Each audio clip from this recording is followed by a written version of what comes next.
Hey there, let's talk Ironman Tulsa swim course. This is Ryan at setthepacetriathlon.com, and we are going to dive into Ironman Tulsa and talk about the swim. Now, I do have video out there talking about workouts that will help you with the swim, because when you look at it, it's not exactly the most straightforward of courses. There's some twists and turns in there, so sighting, I think, is going to be a big deal. So let's look at it is a point-to-point swim. So here's where you start. And then the bike ride is a point-to-point as well, so there's going to be a little logistics of making sure you got your morning gear bag, and then you square away your T1 bag when you get there in the morning, because you're going to drop off the day before, and they're going to bring it out there more than likely. You have a chance to go through it before you start the swim. Then you hand off your morning gear bag, and you hit the swim. So you're going to be facing north when you first start out, and as we all know, the sun rises in the east. So at some point, you're going to be looking, if you're a one-way breather, if you breathe to the right, you're going to be looking in the sun in the morning. Unless it's an overcast day, you might catch a break on that, but if you swim up to the right, if you're a right side breather, you're going to be looking at the sun. Swim back, if you're a left side breather, you're going to be looking at the sun. And then at the final end, you're probably going to be kind of looking at the sun that last turn back into transition area. So just be ready. Tinted goggles for sure. I think more than likely you'll be, let's account for a sunny day. I mean, you can bring a tinted pair and a clear pair, and depending on if it's overcast or not, you can put your other pair in your morning gear bag. So you always got an option, and you should get that morning gear bag at the end of the day. Now, if you've got the most expensive, $100 goggles and you don't want to part with them, if you got a Sherpa, give them to your Sherpa, whichever ones you don't use. But I'd highly recommend bringing at least a tinted pair. I always use a tinted pair and mirrored goggles, so I use them all the time. So for me, if it's sunny, if it's overcast, it really doesn't matter to me. I use either. I use them for either condition. So have them on hand, tinted, mirrored, shaded, whatever, and then back up if you have it clear. If you want clear, if it's overcast or something like that, if the sun's not going to be in your face and you like to have that there, then no problem. But do notice the color coding of the buoys, and this should be what it is on race day, so you'll know what you're doing. So if you look, you're swimming straight to the yellow buoys on the swim to the north, so they will always be on your left. So notice they got this little kink right here in between the buoys.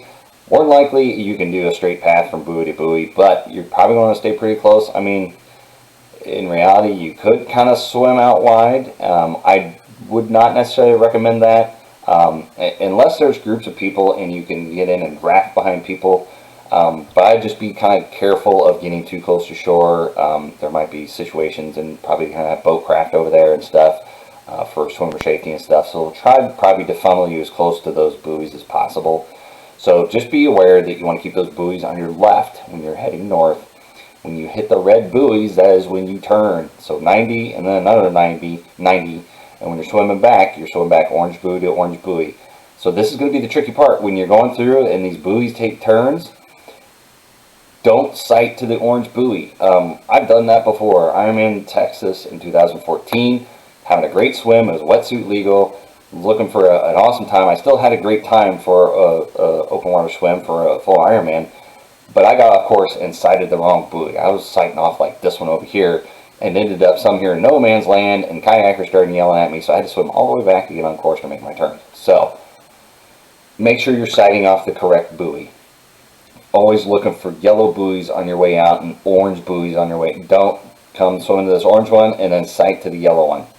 Don't do it. You'll get off course. You'll waste your time. So sighting is going to be key. I've come to the point in my swimming that I've sacrificed a little bit of efficiency, that I work in a sight stroke probably every 3 to 4 strokes. It used to be I would just kind of plow down, and I'm most efficient. I try to do, I don't know how often I look up and try to sight every once in a while, but typically like every 4 to 5th stroke, I'm looking at a sighting and I work it into my stroke and I keep swimming. This way it keeps you on track, because with this lake, if it's windy, it's going to be blowing you to shore. It could blow you off course pretty easily. So you go 5-6 strokes, you could be way off course. So make sure that you're sighting often, especially on this kind of zigzaggy type course. So it's going to be interesting out there.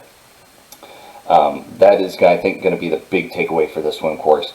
is make sure that you're doing the sighting. Because once you get back in here, you're looking at, when you get past the original start point, it's going to be pretty straightforward. You just go buoy to buoy, and that's the only buoys you're out there looking for. Just make sure you catch the last red buoy to turn back into transition area. But I think this, and count on it being murky water. It's lake water in Oklahoma. Probably not going to be able to see too far in front of you when you're looking into the water. So I think the key is sighting, and more sighting. Make sure you're sighting to the correct buoy. Yellow's going out, orange is coming back. Because if you sight off to the wrong buoy, you're going to swim off in no man's land. They're going to make you swim back to the course. They're not going to let you cut through and loop the loop and do all that kind of stuff. I guarantee you there's going to be kayakers in the middle keeping you on track. And if you get too far off, they're going to keep pushing you back in. Now you might have the current kind of pushing you towards the shore. It just depends on the winds. I mean, typically you got wind coming out of the west, so it actually could kind of blow you off into the lake. But typically they're going to have probably have lots of boat craft out here kind of running around and doing safety stuff, so that might create kind of an alternate current, pushes you into land. You just got to be aware, because it could push you into land, push you off course going out, or it could push you off course going in. So that's going to be the big key, because once you swim back, if you're getting pushed to shore, it's not a huge deal. You just don't want to end up over here in no man's land and have to swim back. So the last thing you want to do is follow the shoreline and keep swimming over here, because you're going to do a lot of distance that you don't need to do and you don't want to do. So I think the biggest key, it's a one loop swim, is sighting to make sure that you're going to the correct buoys, buoy to buoy, and make sure that you're counting. So 1, 2, 3, 4 yellow buoys, 1, 2, 3, 4, 5, 6, 7, 7 orange buoys. So sometimes they have these buoys numbered, so it'll be 1, 2, 3, 4, 5, 6, 7, and then red buoy, and 1, 2, 3, 4. So just make sure, maybe if they let us do a practice swim out there, you kind of check out the buoys and see if they're numbered. Sometimes it might be 4, 3, 2, 1. Just depends on the race director and kind of what they want to do, and the swim director. So just go out there and make sure, check out the athlete guide when it comes out and see what they are recommending they're going to do.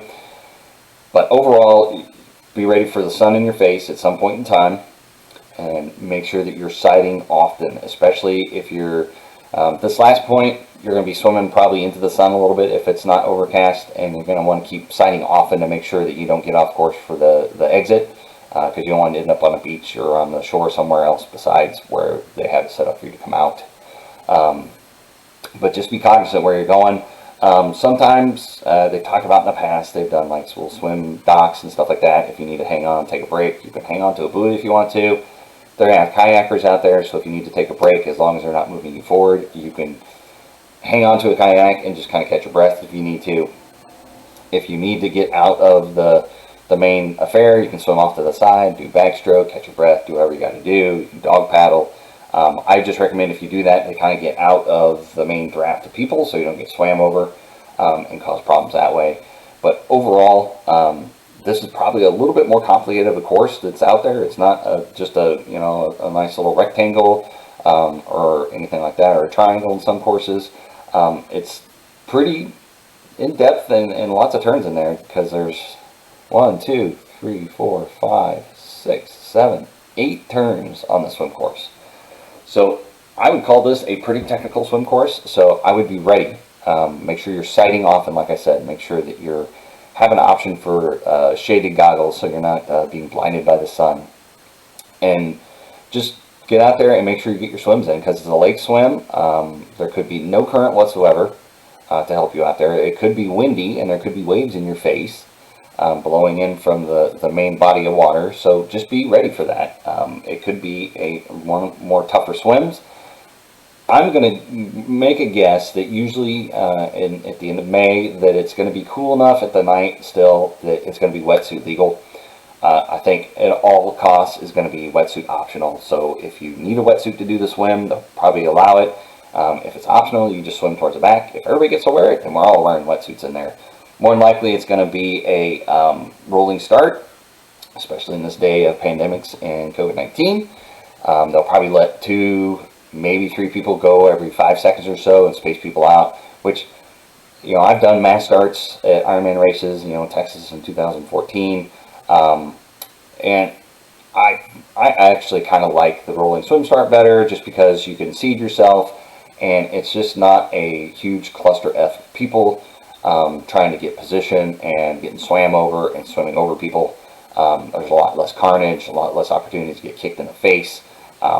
Do not like that whatsoever. I picked Ironman and triathlon as a non-contact sport on purpose. I don't want to get kicked in the face, don't want to get kicked or punched, don't want to get swam over, don't have to swim over people.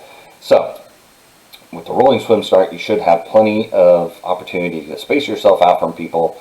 And if you don't want that contact, especially, you can swim a little bit wide, but just make sure you're sighting so you don't get too far off course with those buoys, because there's lots of turns and there's a lot of opportunities. Make sure you're sighting yellow on the way out, orange on the way back, and red for the turns. I think that's going to be the keys to getting the swim done. Like I said, I think it'll be wetsuit legal. Typically this time of year, the dips down the temperatures in 40s at night, so maybe the 50s. So I'm hoping, especially in this little inlet here, that the water stays cool enough that it's going to be wetsuit legal for everybody. Overall, that is kind of my big tips for the swim course and what I wanted to talk about, and especially since it's a little bit more of a complicated course as far as that many turns. Got any questions, put them in the comments. You can always email me at info@setthepacetriathlon.com, hit me at setthepacetriathlon.com, or my logo, stptri.com. You can go in there and there's a section where you can get a hold of me if you've got questions about the course too. And if you're watching this course as a member, thanks for watching. Hopefully it helped you out. Like I said, if you got any comments or anything for me to add in there, put them on there. I'd love to get your feedback, and if I can make it better for you guys, I will. So with that, happy training out there, and we'll see you guys out on race day.